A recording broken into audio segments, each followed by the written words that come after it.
बिस्मिल्लाहिर्रहमानिर्रहीम। इस video lecture में हम पास्ट पेपर से लिए गए इंग्लिश ग्रामर और वोकेबलरी के मोस्ट इंपॉर्टेंट एमसीक्यूज डिस्कस करेंगे। इसके साथ साथ ये भी डिस्कस करेंगे कि इंग्लिश की तैयारी कैसे करें और कहाँ से करें। पीडीएफ चाहिए तो पीडीएफ भी अवेलेबल है। एंड तक वीडियो लाजमी देखिएगा, यकीनन आपको बहुत कुछ सीखने को मिलेगा। फर्स्ट क्वेश्चन है हमारे पास, ये रिसेंटली ईटा के टेस्ट में पूछा गया है। द जज turn dash his request for bail. So ये टर्न डाउन यहाँ आएगा क्योंकि टर्न डाउन एक फ्रेजल वर्ब है और इसका मतलब होता है किसी चीज़ को रिजेक्ट कर देना, किसी चीज़ को रद्द कर देना, किसी चीज़ को कबूल करने से इनकार कर देना। सो इस ज़मरे में आता है ये phrasal verb to turn down something और इसका मतलब होता है किसी चीज़ को रद्द कर देना, इनकार करना, एक्सेप्ट ना करना। सो ये जो पूरा कंप्लीट सेंटेंस हो जाएगा, बेल का मतलब होता है ज़मानत। द जज turn down his request for bail का मतलब हो गया जज ने उसकी दरख्वास्त को रद्द कर दिया। सो यहाँ टर्न के बाद डाउन आएगा और इसका मतलब होता है रिजेक्ट करना। और टर्न ऑन का मतलब होता है किसी चीज़ को खोलना। टर्न ऑफ का मतलब होता है किसी चीज़ को बंद करना। नेक्स्ट क्वेश्चन है हमारे पास, it dash 2 months since my brother move to Lahore. So ये प्रेजेंट परफेक्ट कंटिन्यूस टेंस का सेंटेंस है और इस किस्म के टेंसेस में जो हेल्पिंग वर्ब है वो है हैज़ बीन। और पास्ट परफेक्ट कंटिन्यूस टेंस में जो हेल्पिंग वर्ब होता है वो होता है हैड बीन, लेकिन प्रेजेंट में हेल्पिंग वर्ब हैज़ बीन और हैव बीन होते हैं, पास्ट में हैड बीन। आगे बढ़ने से पहले छोटी सी रिक्वेस्ट है कि चैनल को ज़रूर सब्सक्राइब करें, बिकॉज इस तरह की वीडियोस हम डेली बेसिस पर बनाते रहते हैं और पीडीएफ भी फ्री में प्रोवाइड करते रहते हैं। नेक्स्ट क्वेश्चन है, my friends dash the prime minister yesterday. So यहाँ 4 ऑप्शंस दिए गए हैं। सो यहाँ जो करेक्ट है वो है ऑप्शन सा जो है यहाँ करेक्ट ऑप्शन है। क्यों? क्योंकि यहाँ एक वर्ड लगा हुआ है यस्टरडे और यस्टरडे जो है ये पास्ट इंडिफिनिट टेंस को शो करता है और 12 टेंसेस में पास्ट इंडिफिनिट टेंस पहला टेंस है जिसमें second form of verb use किया जाता है सिंपल सेंटेंसेस में। अगर हम बात करें सी की, तो सी तो एक होता है समंदर, लेकिन दूसरा सी SEE एज ए वर्ब, इसका मतलब होता है देखना या फिर किसी से मिलना। सो सी एक वर्ब है जिसका मतलब होता है देखना या मिलना, लेकिन इसका जो सेकंड फॉर्म है वो है SAW और इसका जो थर्ड फॉर्म है वो है सीन। लेकिन यहाँ यस्टरडे लगा हुआ है तो यस्टरडे की वजह से ये पास्ट का टेंस है, तो यहाँ हम लगाएंगे सा। माय फ्रेंड्स सा द प्राइम मिनिस्टर यस्टरडे, मेरे दोस्त कल वज़ीर आज़म से मिले। सो यहाँ जो है करेक्ट जो होगा सा होगा और यहाँ जो है डिटेल के साथ सब कुछ आपको मिल जाएगा हमारी वेबसाइट से।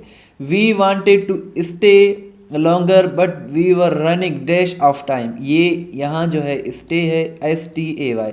We wanted to stay longer, हम ज़्यादा देर रहना चाहते थे, बट लेकिन we were running dash of time. So running out of something का मतलब होता है किसी चीज़ का ख़त्म होना, किसी चीज़ की कमी रह जाना।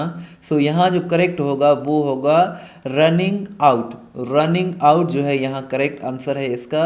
रनिंग आउट ऑफ मनी का मतलब है कि पैसे हमारे ख़त्म हो रहे थे, हमें पैसों की किल्लत हो रही थी, हम ज़्यादा देर रहना चाहते थे लेकिन हमें पैसों की किल्लत हो रही थी। सो रनिंग आउट ऑफ समथिंग का मतलब होता है किसी चीज़ का किल्लत होना, किसी चीज़ का ख़त्म होना। और नेक्स्ट क्वेश्चन है, वन हु एम्प्लॉइज, यानी कि ऐसा शख्स जो मुलाजमत पर रखे उसे हम कहते हैं एम्प्लॉयर, और जो मुलाजिम हो उसे एम्प्लॉय कहते हैं, जो मुलाजमत पर रखे उसे हम एम्प्लॉयर कहते हैं। सो एम्प्लॉयर जो है इसका करेक्ट आंसर है। The synonym of naive is, synonyms और एंटोनियम्स दोनों अहम होते हैं। अगर हम नेव की बात करें तो इसका मतलब होता है ऐसा शख्स जो ऑनेस्ट ना हो, जो बेईमान हो, जिसमें ईमान ना हो, और इसको कहते हैं नेव कहते हैं और डिसऑनेस्ट भी कहते हैं। The opposite of tragedy is, tragedy का मतलब होता है अलमिया, सानेहा, और इसका जो ऑप्शंस में जो करेक्ट था वो है fortune. Fortune is the antonym of tragedy. My father has decided to settle in Karachi for good, here for good means what? So for good एक इडियम है और इसका मतलब होता है हमेशा के लिए, परमानेंटली, मुस्तकिल तौर, वहाँ हम लगाते हैं for good. So I have decided to settle in Karachi for good का मतलब है कि मैंने फ़ैसला कर लिया या मेरे फादर ने फ़ैसला किया है कि हमेशा के लिए कराची में सेटल होने के लिए। सो फॉर गुड एक इडियम है जिसका मतलब होता है मुस्तकिल तौर, permanently. The sun dash in the east every day. So यहाँ राइजेज आएगा, the sun rises in the east every day. जो सूरज है हर दिन मशरिक से तुलू होता है। सो राइजेस जो है इसका करेक्ट आंसर है। क्लाइम का मतलब होता है किसी चीज़ पर चढ़ना, जैसे हम पहाड़ वगैरह पर क्लाइम करते हैं तो चढ़ते हैं। एडवांस का मतलब होता है आगे बढ़ना। प्रोग्रेस का मतलब होता है तरक्की करना। सो यहाँ जो मोस्ट अप्रोप्रिएट जो करेक्ट आंसर है वो है rises, the sun rises in the east. Next question पर जाने से पहले छोटी सी रिक्वेस्ट है कि जब पूरी वीडियो आप देखें तो उसके बाद नीचे दिए गए लिंक पर क्लिक करके अपना टेस्ट ज़रूर लें, सो दैट आपको मालूम हो जाए कि कितने सवालात आपको याद हो गए हैं। Next question we have and the question is related to synonyms. The synonym of hazardous is. अगर हम हज़ार्डस की बात करें तो इसका सिनोनियम हो जाएगा डेंजरस, यानी कि ख़तरनाक, जो ख़तरे में हो, वल्नरेबल हो, जो ख़तरे से दो चार हो, उसे हज़ार्डस भी कहते हैं, डेंजरस भी कहते हैं। I am short dash funds at the moment. So यहाँ जो है करेक्ट होगा of. I am short of funds at the moment, यानी कि मेरे पास इस लम्हे फंड्स की जो है किल्लत है। सो यहाँ जो करेक्ट आंसर होगा वो होगा of. The idiom 40 wings means what? So ये एक इडियम है 40 विंग्स। इसका मतलब होता है कि अ शॉर्ट नैप। सो दोपहर को जो हम थोड़ी देर के लिए सोते हैं, जिसे हम केलोला भी कहते हैं, उसे इंग्लिश में 40 विंग्स कहा जाता है, नेप भी कहा जाता है और इडियम के हिसाब से 40 विंग्स भी कहा जाता है, जिसका उर्दू में मतलब है केलोला। The opposite of illusion is. अगर हम इल्यूजन की बात करें तो इल्यूजन का मतलब होता है ऐसी चीज़ जो हकीकत पर मबनी ना हो, जो एक मिथ हो, एक किस्म की फाल्सहुड हो, यानी कि सच ना हो, फैंसी हो, उसे हम इल्यूजन कहते हैं। इसका जो अपोजिट होगा वो होगा रियलिटी। रियलिटी का मतलब होता है जो हकीकत पर मबनी हो, इल्यूजन का मतलब है जो हकीकत पर मबनी ना हो। The decision that is given by जज at the end of a trial, तो उसे वर्डिक्ट कहा जाता है, यानी कि जो फैसला देते हैं ट्रायल की, मुकदमे के आखिर में जज साहिबान जो फैसला देते हैं उसे वर्डिक्ट कहा जाता है। वर्डिक्ट का मतलब है फैसला। नेक्स्ट क्वेश्चन है he says I have already seen this movie. So इसका नरेशन चेंज करना है। सो ये होगा he says that he has already seen that movie.